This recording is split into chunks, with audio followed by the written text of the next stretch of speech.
Alors Chiberta, ça commence à, je dirais, à mûrir dans les esprits là, en 1900. Donc toujours les sociétés Biarrot, c'est 150 hectares qu'ils veulent acheter à la commune d'Anglet et pour pouvoir faire un projet grandiose. Donc il y aura des lotissements, il y aura un établissement de bain, il y aura un casino, il y aura un golf. Donc tout ça fait partie du cahier des charges qui est exposé à partir de 1908 à la mairie d'Anglet, pour les convaincre qu'il y a quelque chose de très intéressant à faire. Donc c'est des sociétés basées à Biarritz et qui veulent prendre possession de ces terrains-là. Ça ne va pas se faire aussi facilement que c'est exposé, ça va mettre du temps. Il y a la guerre de 14-18 qui va passer par là, et puis il y a les projets de sociétés qui n'arrivent pas à finaliser financièrement leur opération.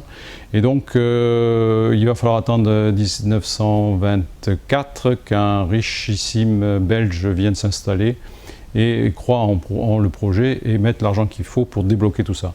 Donc le personnage en question, c'est Alfred Lowenstein, qui est la troisième fortune mondiale à l'époque, et qui va lui structurer un petit peu tout ça. Donc lui il prendra en charge la société du golfe de Biarritz. Dans toutes les présentations qu'on peut voir à l'époque, c'est Biarritz, Chiberta. Et donc le projet commence à avancer. Il n'est pas totalement terminé, puisqu'en fait il ne va pas se réaliser comme c'est prévu, du fait des vignerons. Les vignerons qui sont encore en possession de certaines dunes littorales et qui refuseront de lui donner, je dirais, ces terrains-là.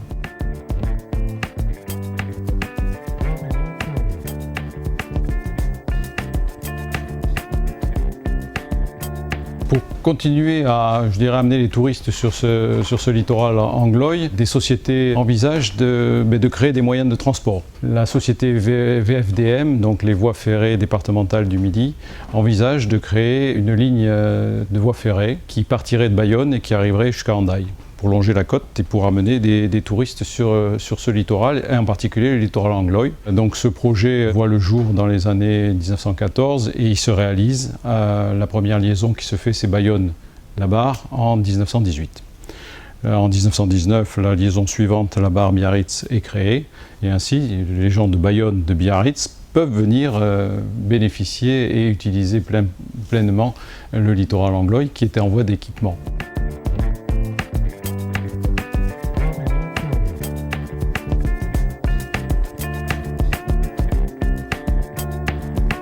On est donc au début du XXe siècle. La commune cherche à maintenir un peu d'attrait touristique à cette zone de la Barre, et elle va demander et négocier avec la société qui exploite l'hippodrome l'autorisation d'installer d'autres activités touristiques.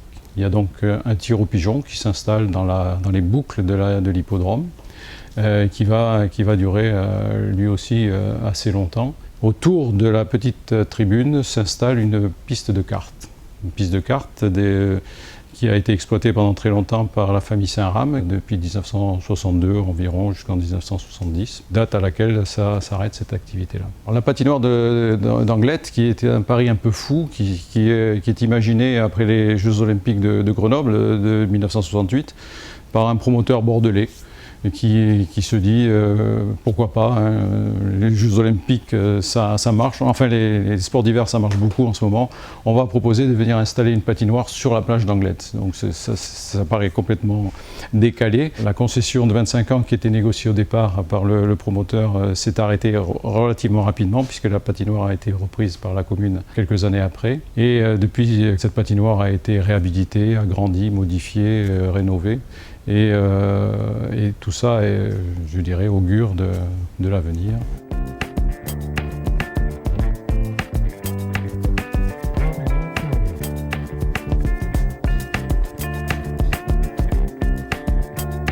La collectivité décide de faire une grande consultation citoyenne pour que ce soit réellement les habitants de la ville et des alentours qui puissent choisir le meilleur projet pour le site, donc de la Barre et en particulier du parc Issadia. Et donc c'est de là, il y a plus de 4000 personnes qui se sont prononcées, c'est de là s'est engagée cette reconversion et renaturation du site avec la création du parc écologique Issadia. Les travaux se sont déroulés entre 2004 et 2007 pour une ouverture du parc écologique au mois de novembre 2007. Donc depuis 12 ans maintenant que le parc est ouvert, donc sur une superficie de 14 hectares avec 2 lacs, un lac en eau salée et un lac en eau douce saumâtre qui représente à peu près 5 hectares sur la totalité du site. Eh bien, l'équipe qui est ici et la volonté de la municipalité, c'est de redynamiser les écosystèmes tels qu'ils étaient à l'origine.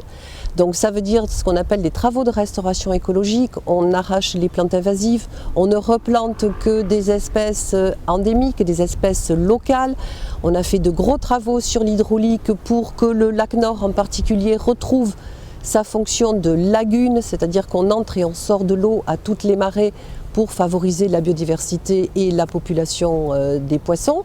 Tout ça nous a amené à avoir beaucoup de satisfaction parce que si on écoute le Conservatoire botanique national du Sud-Aquitaine, eh bien on est maintenant à 10 milieux qui sont classés et reconnus d'intérêt national voire européen et à une dizaine d'espèces florales, là aussi diversement classées au niveau départemental, régional ou national, dont notre fameuse Petite Centaurée, qui est la seule station connue en France et probablement même au-delà.